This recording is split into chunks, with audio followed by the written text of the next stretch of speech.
আমরা এই পর্যন্ত আনুমানিক 9টি লাশ পেয়েছি। টক্সিক গ্যাস ইনহেল করেই ওখানে আপনার মৃত্যুবরণ করেছে বলে আমরা ধারণা করছি। আমাদের সার্চিং অপারেশন চলছে। আমরা এই পর্যন্ত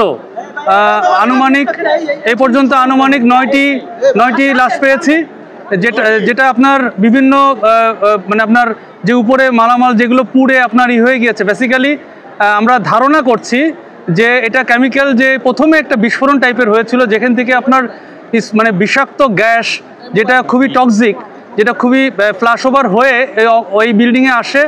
আমরা ধারণা করছি কিন্তু বিষয়টা যে এটা ইনহেল করে তাৎক্ষণিক ইনারা হয়তো মৃত্যুবরণ করেছেন আমরা ধারণা করছি, এবং এই কারণে উন্নত সরতে পারেন নাই। বাট অনেকেই আমরা যখন আসছিলাম, আমাদের অন্যান্য ফায়ার ফাইটার যারা ফার্স্ট রেসপন্ডার, তাদের থেকে আমরা যখন শুনলাম যে তারা অনেকেই চলে যেতে পেরেছে, বাট ইনারা হয়তো টক্সিক গ্যাস ইনহেল করেই ওখানে আপনার মৃত্যুবরণ করেছে বলে আমরা ধারণা করছি।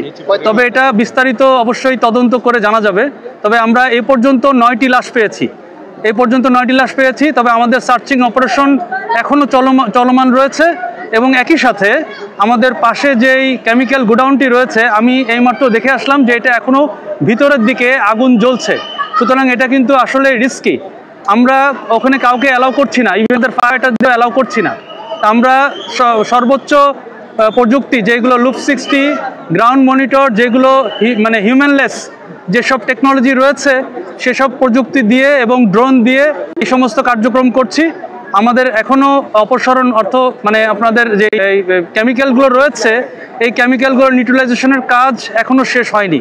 সুতরাং আপনারা আগের মতোই বলবো যে আপনারা দূরত্ব বজায় রাখবেন। নির্ধারিত ন্যূনতম 300 গজ আপনারা ভিতরে কেউ আসার চেষ্টা করেন না। আমি জানি এখানে বিভিন্ন পদবীর কর্মচারী রয়েছেন, আপনারা আপনাদের বিভিন্ন জায়গায় তথ্য দিচ্ছেন, বাট আপনাদেরকে অনুরোধ করছি, আপনারা তথ্য যাই দেন না কেন, অবশ্যই 300 গজ দূর থেকে সমস্ত কার্যক্রম করেন, আমাদের সাথে যোগাযোগ করেন, আমরা দরকারি তথ্য দিব। কিন্তু এই মুহূর্তে কোনো সাংবাদিক ভাই বোন অথবা কেউই, মানে কোনো কর্মকর্তা যে লেভেলেরই হন না কেন, আইন শৃঙ্খলা রক্ষাকারী বাহিনীর সহ সকলকে অনুরোধ করব আপনারা নির্ধারিত দূরত্ব বজায় রাখবেন। আমি আবারও বলছি, আমাদের কেমিক্যাল গোডাউনে, এখানে যে কেমিক্যাল গোডাউনটা রয়েছে, এর ভিতরে এখনও ফ্লেম রয়েছে। আপনারা দেখতে পাবেন যে উপরে ধোঁয়া বের হচ্ছে, এবং পাশে যেই গার্মেন্টস রয়েছে, এই গার্মেন্টসে এখনও আপনার হালকা ধোঁয়া রয়েছে, তবে এখন কোনো ফ্লেম নাই, কিন্তু কেমিক্যাল গোডাউনে ফ্লেম রয়েছে। সুতরাং এটা একটা বিপজ্জনক। এখন পর্যন্ত জানা যায়নি, কারণ আমরা যখন এসে দেখেছি, ফার্স্ট রেসপন্ডার ওনারা 2 সাইডে আগুন দেখেছেন, কেমিক্যাল গোডাউনেও দেখেছেন, আবার আপনার গার্মেন্টসেও দেখেছেন।